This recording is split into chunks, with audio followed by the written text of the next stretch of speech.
Bismillahirrahmanirrahim. Assalamualaikum warahmatullahi wabarakatuh. Alhamdulillah, salatu wassalamu ala Rasulillah wa ala alihi wa sahbihi wa man wala. Amma ba'. Yang dimuliakan Cik Mukhtar, selaku pembaca terjemahan, Ustaz Mikael, penterjemah. Jadi pembaca doa. Pertama-tama syukur pada Allah Subhanahu wa taala kita dapat kembali membaca surah Ali Imran ayat 101 sehingga 108, dan kita lihat daripada ayat ini ada beberapa isi penting yang Allah berikan kepada kita, kerana ayat ini menunjukkan untuk kita terus berpegang teguh kepada Al-Quran, kepada tali Allah dan kepada Islam itu sendiri, sebagaimana disebutkan oleh Allah Subhanahu wa taala bermula ayat 101, wa kaifa takfuruna wa antum tusla alaikum ayatullah. Bagaimana kamu boleh kufur pada Allah ataupun mengingkari Allah sedangkan telah dibacakan kepada kalian akan ayat-ayat keterangan Allah. Wa fiikum rasuluh, dan kepada kalian adanya Rasulullah. Jadi ini khusus kepada para sahabat, dan kepada kita walaupun Rasulullah telah tiada, tapi hadis Nabi masih ada dan masih ada ulama yang mengajarkan kita. Jadi bagaimana boleh kufur pada Allah sedangkan kita masih berada pada kita Al-Quran dan masih berada pada kita keterangan hadis daripada Nabi melalui majlis-majlis ilmu. Jadi ini semua Allah menunjukkan kepada kita supaya kita sama-sama berpegang teguh kepada tali Allah. Wa may ya'tasim billah faqad hudiya ila siratin mustaqim. Barang siapa yang dia berpegang teguh kepada Allah, maka sesungguhnya dia akan mendapat petunjuk ke jalan yang lurus. Jadi begitulah Allah minta kepada kita, sebagaimana ayat seterusnya Allah kata, ya ayyuhalladzina amanu taqullah, wahai orang yang beriman, takutlah kamu kepada Allah haqqa tuqatih, dengan sebenar-benar takut. Jadi bukan takut pada manusia, tapi takut pada Allah. Kerana takut pada Allah itu kita akan takut sampai bila-bila dan di mana-mana saja. Sebab itu Rasulullah sebut, ittaqillah haitsuma kunta. Kamu takuti Allah di mana sahaja kamu berada dan bila-bila masa kamu berada. Jadi kita mesti jadi manusia yang bukan takut Allah pada manusia. Kerana kadang-kadang orang nampak kita tak buat jahat, tapi orang tak nampak kita buat jahat. Ada waktu kita buat baik, contohnya siang, tapi ada waktu kita buat jahat, contoh waktu malam, sebab tak ada yang nampak. Jadi kita nak buat baik itu selama-lamanya dan bila-bila masa. Wala tamutunna illa wa antum muslimun, dan jangan kamu mati kecuali kamu adalah golongan yang Islam. Jadi Allah kata, wahai orang beriman, takut pada Allah. Tetapi di hujungnya Allah kata lagi, jangan kamu mati kecuali kamu benar-benar Muslim, beriman kepada Allah Subhanahu wa taala. Jadi apa maksud daripada beriman? Apa maksud daripada Islam? Sedangkan iman, takwa dan Islam, kalau kita ikut dia punya ranking, maksudnya yang pertama itu Islam, yang kedua iman, yang ketiga takwa. Tapi dalam ayat ini seakan-akan macam terbalik. Allah dah minta kita bertakwa, tapi Allah tegur lagi, Allah pesan lagi, jangan kamu mati kecuali kamu benar-benar menjadi Muslim. Jadi maksud menjadi Muslim di sini adalah, lihat ayat seterusnya, Allah kata, wa'tasimu bihablillahi jami'a wa la tafarraqu, dan berpegang teguhlah kamu pada tali Allah semuanya dan jangan berpecah belah. Jadi maksud daripada Islam adalah menyerahkan bulat-bulat semuanya kepada Allah. Jadi kita kena meyakini, kalau kita belajar bab akidah, tidak ada sesuatu yang berlaku kecuali kehendak daripada Allah. Jadi walaupun mata kita berkelip, juga itu kehendak daripada Allah. Walaupun daun gugur daripada pokok, itu juga kehendak daripada Allah. Jadi kita rasa macam, takkan mata kelip pun Allah yang rancang, Allah yang lakukan. Ya, tetap Allah lakukan. Takkanlah daun gugur daripada pokok, yang hari-hari daun gugur tu bukan ribu, juta, bahkan lebih daripada tu, banyak daun gugur. Itu pun juga Allah yang rancang, Allah yang tentukan. Maka apa pun yang ada pada kita, semuanya daripada Allah. Jadi apa pun berlaku, kena beriman bahawa itu semua ketentuan daripada Allah. Jadi walaupun kita dah keluar mengundi, kan, kita dah undi siapa yang kita nak undi, tiba-tiba naik orang yang kita tak suka, juga ketentuan daripada Allah. Keluar menteri-menteri kabinet pun kadang-kadang kita tak suka, tapi itu juga daripada Allah. Jadi kadang-kadang kita ni terlalu memikirkan apa yang kita rancang mesti jadi, sedangkan semuanya kehendak daripada Allah. Kita jaga kesihatan, kita buat macam-macam dah, Tapi takdir daripada Allah, kita sakit juga itu daripada Allah. Nampak macam senang tapi susah sebenarnya nak beriman. Sebab itu Allah minta jangan kamu mati kecuali kamu serah bulat-bulat pada Allah. Jadi belum benar kita itu Islam kecuali setelah mana menyerahkan bulat-bulat pada Allah. Jadi Allah pesan lagi, Allah kata ingatlah akan nikmat daripada Allah ketika mana kalian bermusuhan dan Allah satukan akan hati-hati kalian. Maka sejak daripada itu kalian menjadi orang yang bersaudara.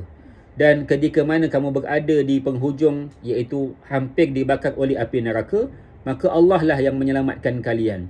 Kadzalika yubayyinullahu lakum ayatih. Begitulah Allah menerangkan ke atas kalian akan ayat-ayat keterangan daripada Allah, la'allakum tahtadun. Mudah-mudahan kalian menjadi golongan yang mendapat petunjuk. Jadi di sini Allah pesan ingatlah akan nikmat daripada Allah. Di sini Allah lebih pesan kepada sahabat yang dahulu bermusuh, kaum Muhajirin, kaum Ansar, kaum Aus, kaum Khazraj yang bermusuh, tapi Allah satukan dan akhirnya mereka dapat bersatu. Jadi kita pun begitu kan, daripada mula kita hidup ni penuh dengan ujian, tapi akhirnya dapat kerja, akhirnya dapat pasangan, akhirnya dapat anak, akhirnya dapat nikmat. Maka pandang nikmat Allah, jangan pandang ujian Allah. Kalau pandang ujian Allah, maka kita akan sedih. Tapi pandang nikmat daripada Allah, pagi-pagi bangun boleh pergi kerja kan, hujung bulan ada gaji, kemudian lihat muka anak-anak kita rasa seronok, kemudian lihat muka ayah ibu kita rasa nikmat daripada Allah. Ini semua kita kena pandang. Jadi kerana daripada itulah Allah berpesan, Allah kata wal takum minkum ummatun yad'una ilal khair. Setelah mana kamu pandang nikmat daripada Allah, maka jadilah kamu umat yang mengajak manusia kepada kebaikan dan menghalangi manusia daripada kejahatan. Jadi kita nak bersatu hati untuk apa? Untuk ajak manusia buat baik. Satu hati untuk apa? Untuk ajak manusia lakukan ketaatan dan hindarkan manusia daripada melakukan maksiat. Alhamdulillah, kalau kerja di Majlis Agama Islam ni memang kita ajak manusia buat baik. Apa dia? Bayar zakat, wakaf, dan kita halang manusia daripada buat jahat. Jangan tak bayar zakat, dan jangan tak sedekah, jangan kedekut pada harta. Ini semua dah kita ajak, itu suruhan Allah, bahkan dapat gaji pula. Sebab tu kerja Majlis Agama Islam ni bagus. Kan kita ajak orang buat baik. Kita ajak orang buat ibadah, kita sediakan kaunter untuk orang bayar zakat. Jadi dapat pahala. Bukan hanya dapat pahala, bahkan dapat gaji daripada majikan. Ini kelebihan yang Allah beri.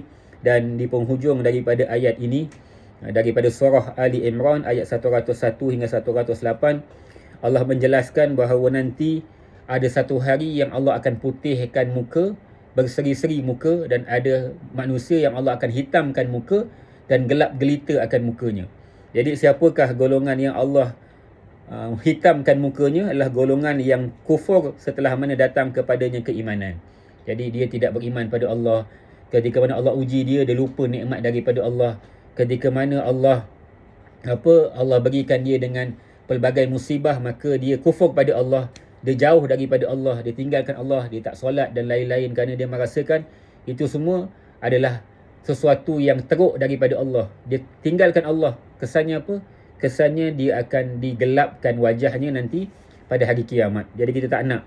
Walaupun seputih-putih mukanya di dunia, sebersih-bersih dan berseri sahaja mukanya di dunia, flawless lah, glowing lah kan muka dia, tapi tetap di akhirat dia akan menjadi golongan yang hitam wajahnya, tidak akan dipandang oleh Allah Subhanahu Wa Taala.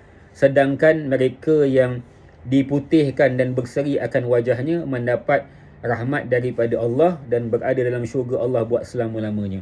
Jadi walaupun muka tak berapa comel dekat dunia kan, tak handsome sangat kan, pakailah pemutih muka kan, tapi tetap tak putih-putih juga muka dia. Sebab asalnya memang tak putih pun. Jadi dia cubalah macam mana pun tak apa. Yang penting kita bukan nak putih dekat dunia, kita nak putih di akhirat. Itu lebih penting. Dan Allah sebut dalam Al-Quran, Allah kata apa? Allah kata wujuhun yawma idzin musfirah dakhiqatum mustabsyirah. Wajahnya pada waktu itu berseri keemas-emasan. Dakhiqatum mustabsyirah. Tertawa dia dengan nikmat daripada Allah. Walaupun dunia dia orang yang paling tidak elok mukanya. Walaupun di dunia tak sempat pakai makeup, orang susah. Cuba tengok orang susah. Kan ni kita punya sahabat-sahabat yang pergi siasat asnaf. Ada ke asnaf datang-datang solik-solik? Tak sempat nak solik pun. Sebab nak jaga orang susah, jaga OKU, jaga suami terlantar. Jadi wajahnya tidak berseri. Tak penting. Yang penting nanti di akhirat Allah kata wajahnya akan berseri-seri dan wajahnya akan putih kerana dapat nikmat daripada Allah. Maka ini semua adalah ayat keterangan Allah atas kebenaran. Wa mallahu yuridu zulman lil alamin. Tidak Allah menginginkan kezaliman kepada sekalian alam. Maksudnya Allah beritahu semua. Kan siapa yang dapat nikmat, siapa yang dapat azab, siapa golongan yang Allah berikan kebaikan, siapa orang yang Allah berikan kejahatan. Untuk apa? Tanda sayangnya Allah pada kita. Jadi ilmu itu sampai kat kita nak tunjuk sayangnya Allah. Kalau Allah nak azab, Allah boleh azab terus. Siapa buat jahat Allah azab, tapi Allah ingatkan juga dalam Al-Quran. Allah ingatkan tanda Allah sayang kat kita. Allah tak nak zalim. Allah beritahu siap-siap dah. Kalau kamu buat ini, masuk neraka. Kamu buat ini, masuk syurga. Jadi ini semua adalah sesuatu yang diberikan oleh Allah. Tanda Allah tidak zalim kepada setiap daripada hamba-hamba Allah Subhanahu Wa Taala. Jadi mudah-mudahan ada manfaat daripada yang disampaikan. Yang baik itu semua daripada Allah, yang lemah saya mohon ampun dan maaf. Mudah-mudahan kita dapat pahala daripada membaca Al-Quran. Pandang je pahala dah. Baca pahala pula, dan kemudian kita faham pula dengan tadabbur Al-Quran, lebih-lebih lagi pahala lah. InsyaAllah mudah-mudahan dapat manfaat dan mudah-mudahan kita beroleh kebaikan dunia dan akhirat. Wallahu a'lam. Wassalamualaikum warahmatullahi wabarakatuh.